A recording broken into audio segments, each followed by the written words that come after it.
our land, our customs, my family burns in the name of unification.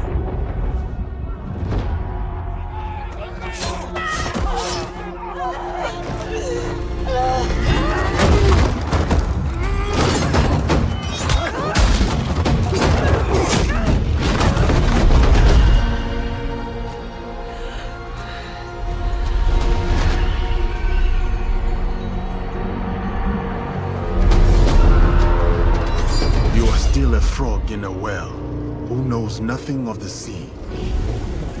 The ocean's filled with new ships, but they all come from the same river. Greed.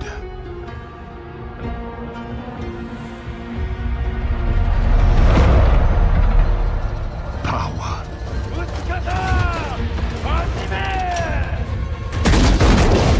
Vengeance.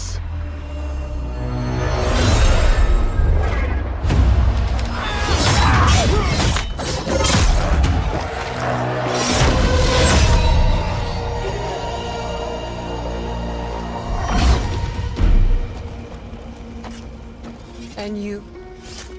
Will you continue down that river?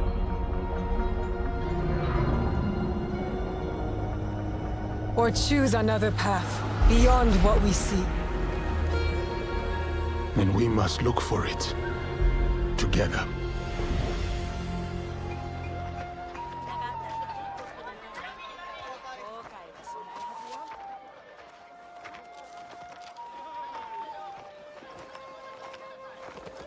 We must learn to trust, rebuild. And follow the blade.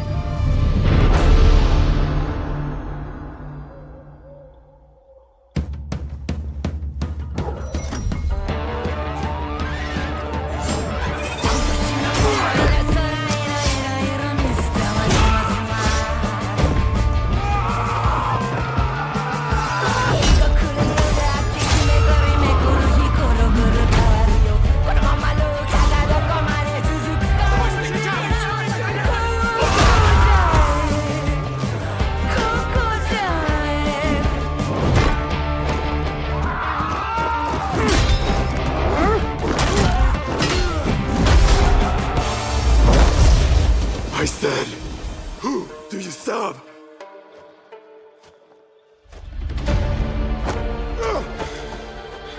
We are the shadows. That serve the light.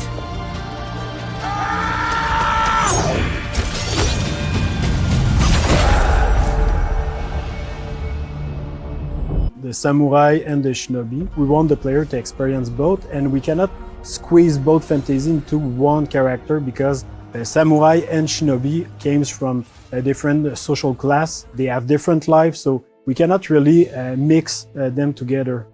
The historical character of Yasuke presented a really exciting opportunity for the narrative team. We approached it in the same way that so much of the work is done in Assassin's Creed, which is really in terms of research and history first. Not a lot is known about him, but what we did know, or we do know, is that he arrived in Japan in 1579, right when our game starts, and that he had relationships with some of the most interesting people in our setting, like Oda Nobunaga, the Portuguese, and Jesuits, which made it very sort of tantalizing and enticing from a narrative perspective to come in and start weaving these facts with story in between. The more we read about the character, the more he was inspiring for us. He's a foreigner discovering Japan, and we thought it's the perfect fit because he's discovering Japan and you are discovering Japan also. And on the flip side, we have Naoe, who comes from the province of Iga, which is a remote mountainous area, fiercely independent, known as the birthplace of Shinobi. So they're very contrasting perspectives that really expose a lot of different sides and facets of the era. When Oda came, he completely destroyed Iga. You have Yasuke and Oda that coming to destroy the Shinobi. So it can kind of create this interesting tension between two characters. We were able to connect her to the province of Iga and the legendary Igan Shinobi historical figure, Fujibayashi Nagato, who's her father in the game. So we understand why she has the skills that she has and the values that she learns from her father in the people of Iga, which are valor, benevolence, and wisdom. And as a young person still at the start of the game, we get to see now we acquire even more of that wisdom as the story unfolds. And if you ask anybody, it's super clear that samurai will be combat heavy and a shinobi will be stealth heavy. It creates this distinction right away.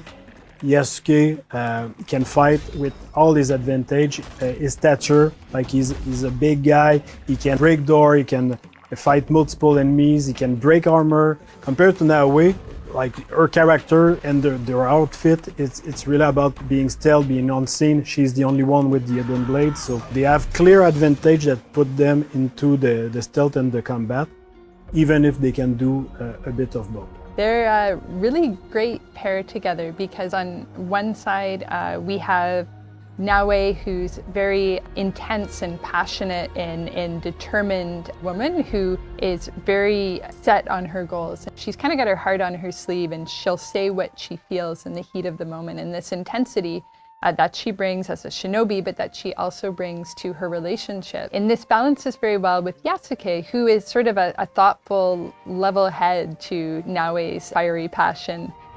We really thought about somebody like Yasuke historically who was able to come to Japan and have the life that he did there, to enter service for Oda Nobunaga and achieve all of the things that he did. Like, what kind of person would go through all of this? So our Yasuke is very intelligent, thoughtful, and respectful of this culture that he encounters, and that makes him a very nice sort of counterpart to Naoe. He's a bit mysterious as well, and that's something we get to see unfold as the game progresses.